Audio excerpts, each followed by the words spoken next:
আজ রান্না করব বাঁশপাতা মাছের ঝাল। তো প্রথমে বাঁশপাতা মাছের ঝালটা থাকে সেটা আমি ছাড়িয়ে নেব। ছাড়িয়ে এবারে সুন্দর করে আমি পিস করে নেব।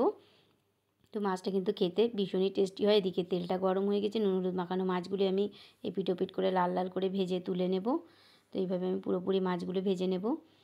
তো ভাজা হয়ে গেছে, ওই তেলে দিয়ে দেবো কুচিয়ে রাখা পেঁয়াজ। পেঁয়াজটা একটু ভাজা ভাজা করে নেব। ভাজা হয়ে গেছে, আদা বাটা, রসুন বাটা, শুকনো লঙ্কা বাটা দিয়ে আরও একটু ভাজা করে নেব। ধনে জিরে বাটাটাও দিয়ে দেবো, দিয়ে আরও একটু ভাজা ভাজা করে নেব। তো ভাজা হয়ে গেছে, এই সময় দিয়ে দেবো বেটে রাখা টমেটো, দিয়ে আরও একটু ভালো করে মশলা কষিয়ে পরিমাণ মতো নুন হলুদ আর ফাটিয়ে রাখা টক দই দিয়ে মশলাটা ভালো করে কষিয়ে নেব। কষানো হয়ে গিয়েছে, এবার একটু হালকা উষ্ণ গরম জল দিয়ে ভালো করে মিশিয়ে নেব।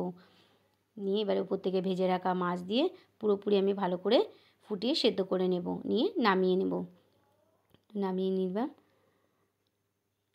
নিয়ে ভাত, গরম ভাত আর মাছ বেড়ে নিয়ে এবার টেস্টের জন্য বসে পড়লাম। তো মাছ আর ভাত মুখে দিতেই দারুণ স্বাদ।